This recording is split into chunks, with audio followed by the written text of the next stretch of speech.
Hello बच्चों, let's read the question. So question says that in 0.2 molar aqueous solutions of a weak acid, that is HX, degree of dissociation is 0.25.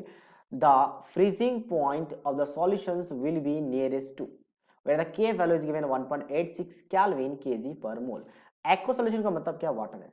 और water जब pure form में होता है तो उसके लिए फ्रीजिंग पॉइंट इसका कितना होता है? सेल्सियस में, क्योंकि सारा सेल्सियस में है तो 0 डिग्री सेल्सियस, ऑप्शन सेल्सियस में रखा गया है। अब इसमें जैसे ही हम क्या करेंगे, वीक एसिड HX को ऐड करेंगे, उसका फ्रीजिंग पॉइंट डिक्रीज हो जाता है। तो कितना डिक्रीज होने के बाद जो फाइनल आपका सॉल्यूशन यानी कि सॉल्यूशन बन जाएगा HX को ऐड करने से, तो फ्रीजिंग पॉइंट पूछा गया है। तो ये क्या होता है, HX क्या होता है एक्वस सॉल्यूशन में, क्योंकि वीक एसिड है तो ब्रेक हो जाता है इसके पार्शियल इनटू इट्स आयन। और जैसे भी कोई ऐसा सॉल्ट डिसॉल्व कर रहे हैं वाटर में जो डिसोसिएट हो जाते हैं, उसके लिए क्वांटम फैक्टर पहले डिफाइन किया जाता है, जो कि होता है 1 plus of n-1 into alpha. ये अल्फा होता है डिग्री ऑफ डिसोसिएशन, जो कि क्वेश्चन में गिवन है 0.25।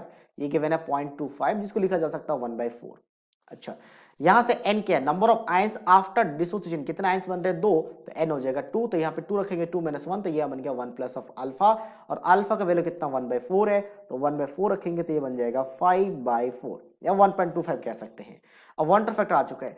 अब डिप्रेशन इन फ्रीजिंग पॉइंट कैसे निकालते हैं? डिप्रेशन इन फ्रीजिंग पॉइंट, कितना आपका फ्रीजिंग पॉइंट में डिप्रेशन हुआ, तो ये होता है आपके पास T0F minus TF is equals to molality into water factor into KF value. अब इसमें क्या क्या गिवन है? मोलरिटी गिवन है क्वेश्चन में 0.2। ठीक है, मोलरिटी कितना गिवन है आपका? 0.2 है। और साथ में KF गिवन है, KF कितना आपका? 1.86 है। और हमें निकालना क्या है? TF निकालना है, सॉल्यूशन का फ्रीजिंग पॉइंट।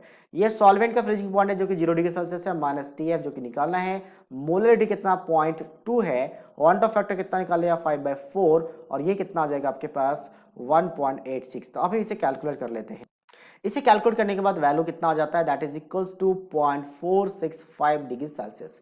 ठीक है, ये 0 है तो 0 को उधर लेके जाएंगे, कोई फर्क नहीं पड़ेगा। माइनस ऑफ TF बचा हुआ है, तो TF कितना हो जाएगा? Minus of 0.465 degree Celsius. मतलब वाटर का boiling freezing point 0 degree Celsius था पहले, अब कितना हो चुका है? नेगेटिव में इतना हो चुका है due to addition of the weak acid. So that means option D is the right answer of this question. So I hope you understood it well.